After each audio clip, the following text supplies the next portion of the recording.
ఇప్పుడు ఆంధ్రప్రదేశ్లో ఉన్నటువంటి పొజిషన్ సంబంధించి మీరు చెప్పింది ఓకే అనుకుంటే రాబోయేటువంటి రోజుల్లో తారుమారు అయ్యేటువంటి అవకాశం ఏమన్నా ఉందా? యాస్టీజ్ ఇలాగే 100% నేను చెప్పాను, ఇక్కడ క్లియర్గా ఇచ్చాను. రాబోయే రోజుల్లో ఇది ఇంకొంచెం తగ్గే అవకాశం ఉంది. ఇది మాత్రం టీడీపీ జనసేన కూటమి 53% కంటే ఎక్కువ గ్రాఫ్ సంపాదించే అవకాశం ఉంది. క్లియర్గా ఉన్నట్టు మనం క్లియర్ చెప్పడం జరిగింది. అండ్ నెంబర్ ఆఫ్ సీట్స్కి వచ్చేసరికి మనం గమనిస్తే ఇప్పుడు శ్రీకాకుళం, విజయనగరం, విశాఖపట్నం ఈ 3 జిల్లాలు చూసుకున్నట్లయితే శ్రీకాకుళం, విజయనగరం, విశాఖపట్నం ఈ 3 నియోజకవర్గాలు, 3 జిల్లాలు, ఉమ్మడి జిల్లాలు చూస్తే ఇక్కడ 34 నియోజకవర్గాల్లో టీడీపీ పార్టీ 23 గెలుచుకునే అవకాశాలు క్లియర్గా ఉన్నట్టు మనం మెన్షన్ చేయడం. అదేవిధంగా ఉభయ గోదావరి జిల్లాలో 34 నియోజకవర్గాలు, అవుట్ ఆఫ్ 34లో 28 టీడీపీకి ఇచ్చాం. ఎందుకు అక్కడ టీడీపీకి 28 నియోజకవర్గాలు అవుట్ రైట్ జనసేన కూటమితో విన్ అయ్యే అవకాశాలు ఉన్నాయి. అండ్ 4 నియోజకవర్గాలు వైఎస్ఆర్సీపీకి ఇవ్వడం జరిగింది. అక్కడ వైఎస్ఆర్సీపీ గ్రాఫ్ అబోవ్ 5%. ఇది ఎలా ఇవ్వడం జరిగిందంటే చాలా మందికి ఇక్కడ ఉన్న డౌట్లు. మనం తీసుకున్న సర్వేలో నెక్స్ట్ ఎలక్షన్స్ లో ఏ పార్టీ గెలుస్తుంది అనుకుంటున్నారు అనేది ప్రశ్న మనం ప్రజల ముందు ఉంచినప్పుడు వాళ్ళు టీడీపీ, వైసీపీ అని పార్టీలు చెప్తారు. టీడీపీ ప్లస్ జనసేన కూటమి అని చెప్తారు. ఈ చెప్పిన క్రమంలో మెజారిటీ అంటే ఈ 2 పార్టీలకు, ఫర్ సపోజ్ టీడీపీకి 35, వైసీపీకి 30 వచ్చింది. ఈ రెండింటి మధ్య డిఫరెన్స్ 5% ఉంది. అబవ్ 5% ఉన్నప్పుడు అంటే ఇక్కడ 36 అబవ్ 5% ఉన్నప్పుడు టీడీపీ కథలేసు, బిలో 5% ఉంటే టైట్. అంటే the graph in between 2 parties 0 to 5% మధ్యలో ఉంటే టైట్ సిచ్యువేషన్లో ఇవ్వడం జరిగింది. అబవ్ 50% ఉంటే అబవ్ 5% ఉంటే టీడీపీ, అండ్ బిలో 1% ఉన్నా అంటే టీడీపీ 39, వైసీపీ 40, 1% లీడ్లో ఉన్న అది వైఎస్ఆర్సీపీ ఖాతాలో ఇవ్వడం జరిగింది. మీకు అర్థమవుతున్నారు. సో ఇక్కడ మనం ఓన్లీ ఓట్ షేర్ని బేస్ చేసుకుని ఇవ్వడం జరిగింది.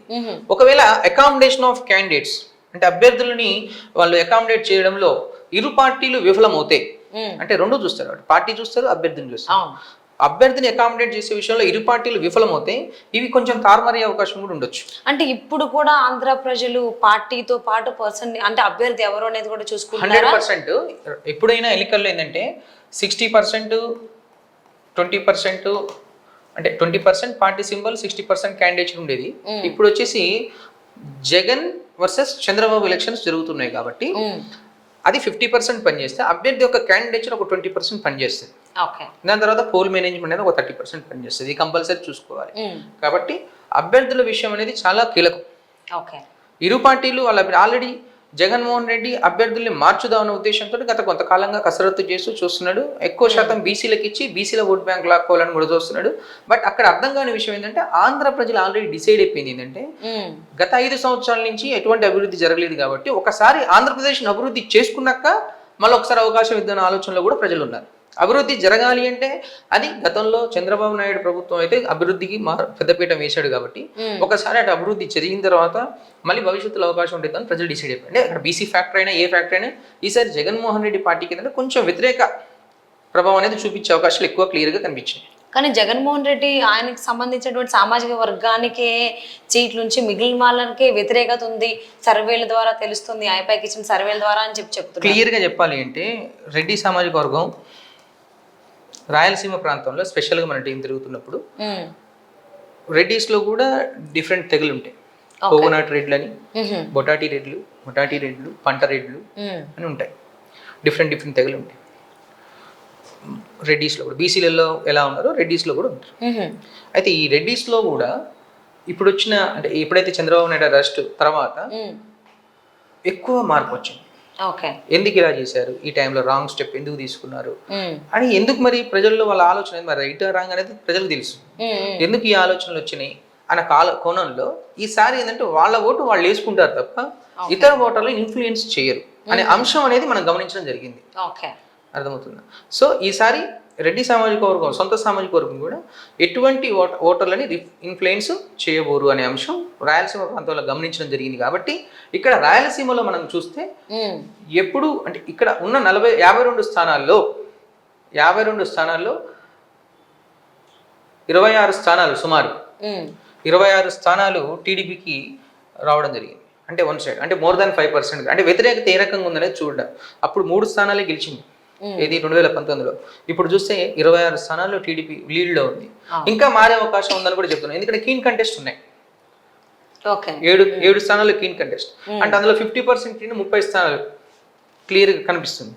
సో ఈసారి తన సొంత సామాజిక వర్గం కావచ్చు, ఇతర సామాజిక వర్గాలు కావచ్చు, వాళ్ళందరూ కోరుకునే అంశం ఏంటంటే అభివృద్ధి. సో ఈ అభివృద్ధి అనే అంశం రేపు రాబోయే ఎన్నికల్లో ఆంధ్రప్రదేశ్ యొక్క భవిష్యత్తుని మార్చబోతుంది అనేది స్పష్టమైంది. సో ఫైనల్లీ అసలు మీ సర్వేలు ఏదైతే ఉందో ఆంధ్ర ప్రజలని ఇన్ఫ్లుయెన్స్ చేసేటువంటి ఛాన్సెస్ ఉన్నాయా? ఏంటి మీ సర్వే ఉంది కదా, ఈ సర్వే ఆంధ్ర ప్రజల్ని ఇన్ఫ్లుయెన్స్ చేస్తుందా? ఈ సర్వే రిలీజ్ అయినది 3 రోజులు అయింది, ఇప్పటికి 4 రోజులు అయింది. ఇప్పటికి మనం నెంబర్ ఆఫ్ కాల్స్ అటెంప్ట్ చేస్తూనే ఉన్నాం. 99% ప్రజల నుంచి పాజిటివ్ కాల్స్, యాక్సెప్టెన్స్ అనేది ఎక్కువ ఉంది. ఓకే, సో ఇది ప్రస్తుతం ఉన్న ట్రెండ్కి కరెక్ట్గా ఉండింది. ఇచ్చాపురం నుంచి కుప్పం వరకు ఏదైతే మేము అనుకుంటున్నామో అది క్లియర్గా అద్దం పెట్టేలా ఉంది అని ప్రజల నుంచి కొంచెం అప్రిసియేషన్స్ అండ్ డిఫరెంట్ అనలిస్టులు కానీ జర్నలిస్టులు కానీ అందరు నెంబర్ ఆఫ్ కాల్స్ చేసి అప్రిషియేట్ చేయడం కూడా జరుగుతుంది. ఇప్పుడున్న రాజకీయ పరిణామాలకు అద్దం పెట్టేలా ఉందని నెంబర్ ఆఫ్ సెఫాలజిస్టులు, చాలామంది స్ట్రాటజిస్టులు కావచ్చు, ఇతర కంపెనీలు కావచ్చు, జర్నలిస్టులు కావచ్చు, అందరూ. అండ్ రాబోయేటువంటి రోజుల్లో ఇంకే అంశాల మీద మీరు ఫోకస్ చేసి ఆల్రెడీ రిజల్ట్స్ చేంజ్ చేసేటువంటి ఆలోచనలో ఉన్నారు? యాక్చువల్గా ఇది మేము నియోజకవర్గ స్థాయిలో రిలీజ్ చేద్దామని అనుకున్నాం. ఓకే, అనుకున్నప్పటికీ 28వ తారీఖు మేము గమనించిన విషయం ఏంటంటే జగన్మోహన్ రెడ్డి అండ్ చంద్రబాబు నాయుడు అభ్యర్థుల విషయంలో ఇంకా జాగ్రత్తలు పడుతున్నారు కాబట్టి ఓకే, ఇంకా మార్పులు ఏదో జరిగే అవకాశం ఉంది. ఇంకొకటి, షర్మిల గారు ఏపీపీసీసీ పోస్ట్లోకి రాబోతున్న ఒక అంశం. అవును, general secretary next BJP party అనేది బీజేపీ పార్టీ అనేది టీడీపీతో అలయన్స్ ఉంటుందా ఉండదా అనే అంశం, అండ్ లెఫ్ట్ పార్టీస్ ఎవరితో వెళ్తున్నాయనే అంశం, ఇవన్నీ ఇంకా పూర్తిగా తెలియాల్సి ఉంది. కాబట్టి ఇంకొంచెం టైం ఉంది. ఒక 15 daysలో దాని మీద క్లారిటీ వచ్చినప్పుడు నియోజకవర్గ స్థాయిలో మనం ఏదైతే ప్రజల నుంచి తీసుకున్నామో దాంట్లో స్వల్ప మార్పులు ఉంటాయి తప్ప పెద్దగా మార్పులు ఉండవు. 100% దాన్ని మనం ప్రజెంట్ చేయబోతున్నాం విత్ ఇన్ సూన్. ఓకే, అంటే జగన్మోహన్ రెడ్డి గారి చెల్లి అయినటువంటి షర్మిల ఏపీ పాలిటిక్స్ లోకి అడుగు పెడితే ఇప్పుడు మీరు ఇచ్చినటువంటి ఏదో స్ట్రాటజీస్ సర్వే ఉందో ఇందులో ఏమైనా మార్పులు చేర్పులు వస్తాయా? ఎక్కువ ఎటువైపు వెళ్తాయి? ఇంకో 2 సీట్లు పెరుగుతాయి అక్కడ. ఎవరికి? వైసీపీకి, టీడీపీకి. క్లియర్. కానీ షర్మిల టీడీపీ జనసేనకు సంబంధించినటువంటి ఓట్లను చీల్చేటువంటి అవకాశం ఉంది. ఇది జగన్ షర్మిల ఇద్దరు కలిసి ఏమన్నా పనేటువంటి పన్నాగం అనేటువంటి కామెంట్స్ కూడా వినిపిస్తున్నాయి. దాని గురించి ఏమంటారు? ఇప్పుడు ఎట్లా అంటే మేడం, వాళ్ళు అఫీషియల్గా వస్తున్నారా లేదా అనేది ఇంకా చర్చకు రాలేదు.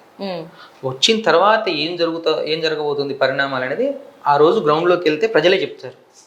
అంటే షర్మిల గారికి కాంగ్రెస్ వాళ్ళు ఆఫర్ చేస్తుంది ఏంటంటే జనరల్ సెక్రటరీ ఆఫర్ చేస్తున్నారని అయితే ప్రజల్లో ఇవన్నీ రూమర్స్ ఉన్నవి. సో ప్రజలకి ఇంకా క్లారిటీ లేదు కాబట్టి ప్లెజర్ ప్లేన్ క్లారిటీ మనం ఇవ్వకూడదు. ఒకసారి అనౌన్స్ అయిన తర్వాత ప్రజల నుంచి మనం తీసుకున్నాక దాన్ని మనం మాట్లాడుకుందాం. షూర్, డెఫినెట్లీ అండి. Very soon we are with the peoples. ప్రజల నుంచి ఏదైతే వస్తుందో అది మనం రిఫ్లెక్ట్ చేద్దాం తప్పకుండా. మళ్ళీ మీ సర్వే మళ్ళీ లేటెస్ట్ ఎప్పుడైతే వస్తుందో మళ్ళీ దాని మీద మనం డిస్కస్ చేద్దాం. Thank you very much. Thank you so much for spending your valuable time with us. Thank you very much. Thank you.